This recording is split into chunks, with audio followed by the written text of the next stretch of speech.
Hindi itinuturing ng Armed Forces of the Philippines na isolated incident ang naarestong Chinese national dahil sa umano'y pag-eespiya. Kabilang din sa tinitingnan ng AFP ay kung may koneksyon ito sa na-recover na submersible drone sa ating karagatan. Si Patrick De Jesus ng PTV sa Balitang Pambansa.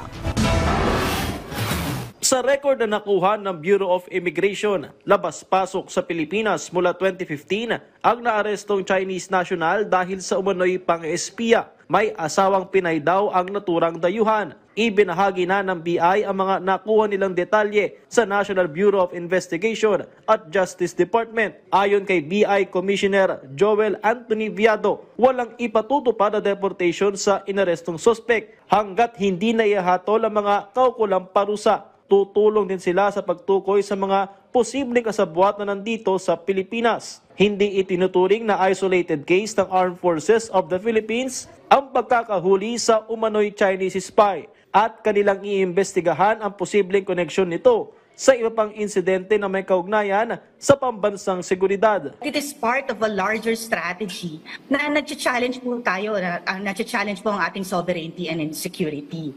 So therefore po sir, it is crucial po for us to view these actions as interconnected elements that is part of a broader plan. Patuloy ang pagsusuri sa mga nakumpiskang high-tech na kagamitan sa inarestong Chinese. Nakaikot na umano ito sa ilang EDCA sites at pasilidad ng militar sa Luzon, maging sa mga power plant at substations ng NGCP noong nakaraang buwan. Ito pong equipment niya, ginagamit po niya po na ma-map itong mga and ma-survey po ang ating mga critical infrastructures, mga strategic areas po.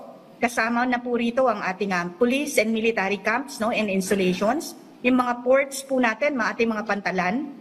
And ang dito, glaring din dito, Sir Mike, kasama po ang mga malls, which is mga matataong lugar. Tinutukoy na rin ang nasa likod ng ginawang pang-espiya ng suspect. Mula sa People's Television Network, Patrick De Jesus, para sa Balitang Pambansa.